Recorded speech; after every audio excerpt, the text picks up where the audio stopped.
Is a picture really worth 1,000 words? Ask yourself that. How many times have you sat and tried to explain something to someone, right? And you're talking and talking and talking and they don't get it.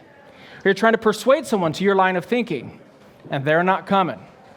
So what do you say if you really want to seal the deal? You say, let me show you. Why is that? It's because seeing is believing. Leonardo da Vinci once wrote that a poet would be overcome by sleep and hunger before being able to describe with words what a painter is able to depict in an instant. He was right. The good old phrase of a picture's worth 1,000 words actually comes from an advertising executive named Frederick Bernard. And he wrote, one look is worth 1,000 words. Now, he was trying to sell tires, but whether it's tires or paintings, the point was the same. He understood the power of imagery. So that begs the question, when you have the power of imagery, because imagery is more powerful than what we read, it's more powerful than what we hear, it's what we see. We believe what we see. So when you add that power and you magnify it, because in the past, imagery was left up to governments, imagery was left up to rich people, cinematographers, photographers, people who did it for a profession. It wasn't readily available. Governments have controlled propaganda, good or bad, based on imagery. But now we have a different world, and I think the world is changing, and we're actually seeing a lot of the consequences of this changing world because of imagery. 80% of the world's human beings are smartphone users. Almost 7 billion people. That's an unfathomable number. That's double just since 2016. Think about what was happening in 2016 and now. So when you add the power of imagery, which is the most influential medium that we have to change hearts and minds, and you put it in every human being's hands in the world, that's going to do a lot of influencing. When you combine that with the masses on social media, we're talking billions upon billions of people. I want all of you in the room to start thinking about our current world. Just think about it as we're going through this presentation. Think about how our hearts and minds are being changed by imagery. The love, the fun stories, the cute memes, the TikToks, the hate, the divisiveness, all of it is driven by imagery. Instagram, TikTok, Facebook, YouTube, it's everywhere. I don't think we've really realized how much imagery is impacting us. Because now, I can be in Africa, I can be in Ecuador, I can be anywhere, or any of those people who live in those places can change the world with a simple click of a record button and upload to Facebook. We can sell our agendas, we can sell our perspectives, we can do everything, and that's a lot of power. We have access to drones. We can go up into the skies. Used to be, the rich guys in the room, all the guys here who are investment people, they have helicopters. Normal people like me, we don't. But now for $500, I'm in the sky. Action cams. We can go underwater. So when you wrap all of this up and you think about the fact that our cameras can go anywhere and they're in everyone's hands and we can publish the content instantaneously, think about how much that actually changes the world. I'm going to show you a 4-minute clip and this is all my footage.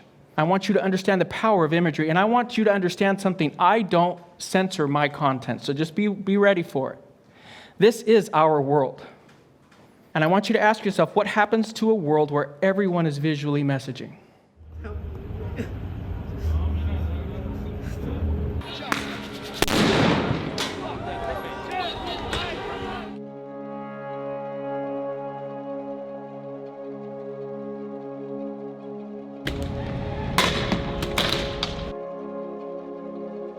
They're now launching tear gas into the park.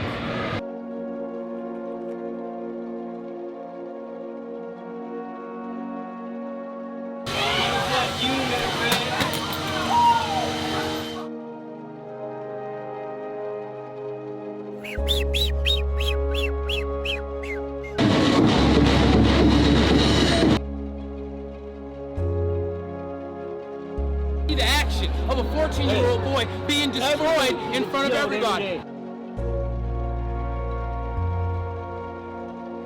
You're a bootlicker. I'm not a fucking bootlicker. I don't want to die tonight.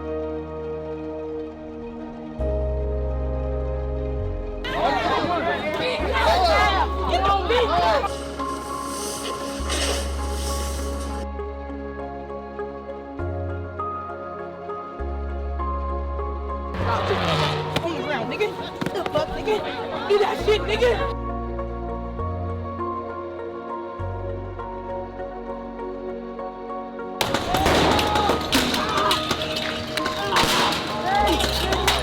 Yeah, I come here with nothing. I'm going to leave the same way.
Here comes the sun. Dun, dun, dun, dun, dun. Here comes the sun. And I say, it's alright. It's alright. Good job! That last gentleman that I was singing with, this is why I love photography. He was my taxi driver in Ecuador. He was driving me around, and he's asking me in Spanish, do you need help? Sure, why not? So he helped me for a day. A day turned into 2. It turned into a week, and it turned into a lifelong friend. That's the power of imagery. I've traveled all over the world. The only continent I haven't been to is Antarctica. And I haven't seen many places as poor as Cuba. Cuba's destitute. The lady on the left of the screen there is in Cuba. Even in Cuba, they have cell phones. Now, they have to go to a general Wi-Fi spot because the government runs the Wi-Fi. But even in Cuba, that beautiful lady can see that 5-star wedding on the right in America. You wonder why Cubans ask for liberty and for freedom. Imagery. What happens when we have to confront things that we used to ignore? What happens when our comfort zones are pushed? And in this day and age of special effects, Photoshop and everything else, do we even know what's real anymore? And here's the main problem that we have, my friends. We have news channels that go left and right. We have people posting things that go left and right. When we have no truth, it's very difficult for us to actually thrive. Regardless of whatever way you lean, we need truth. The good news is the barriers have been broken. The good news is that creativity is in everybody's hands. We really do have the tools to create things that are absolutely incredible in this day and age. I did a documentary with my assistant, and this is during COVID. We drove all over the United States. We were out for 6 weeks. And we're talking, this is March and April of 2020. back when everyone thought the sky was falling, back when it was the scariest time to be out, back when all the lockdowns were the most severe. And we were down in the French Quarter, and this beautiful, beautiful man, I'm so grateful that I have these moments, because I remember telling my assistant, Emily, I told her, I said, this is history, and we have to capture it. This man was in the middle of Bourbon Street playing the trumpet by himself because it made his heart full. This is completely unposed. This guy was just jamming and playing, and it was beautiful. This is my assistant, Emily, and we went to New York. Look at Times Square. Completely empty. That's Times Square. I was just in Times Square a month ago. It's back to normal. Completely empty. Celebrating our moments, documenting our struggles, preserving our past. You want to know the power of imagery? There's still people who believe that the Holocaust didn't happen. This image is called Last Light. This is in Auschwitz. This is the gas chamber. This is the last window and door that millions of poor souls saw before they were executed. If you're looking at the picture, just to the right is the door that leads right into the gas chamber. This was the last thing they saw. And in this very moment, you're feeling the gravity of that because of imagery. We find the eccentrics. This man actually believes he's a vampire. He legit shaved his teeth to be a vampire. We find the forgotten. I've been spending a lot of time down at the border. Some of that footage you saw is down at the border. And you know why I went? There's one simple reason. Yes, I'm a creative. Yes, I need to see it. I went because I didn't know what to believe in the world. That's actually why I went. And what I have found is everything that we hear left or right is not right. It's not correct. It's somewhere in the middle. And it's incredible when you find these stories. This little man was sitting there so dejected. This little guy has autism. He can't understand why he's sitting there in a brand new country. He doesn't understand anything. He's a tobacco farmer in Cuba. The good news is, despite all of this influence and everything going on in our lives, we truly do have an opportunity now. I think this is the moment for us as human beings to figure out that this amazing power of imagery can be used truly for good or evil. And people have always understood this. Just ask the Nazis.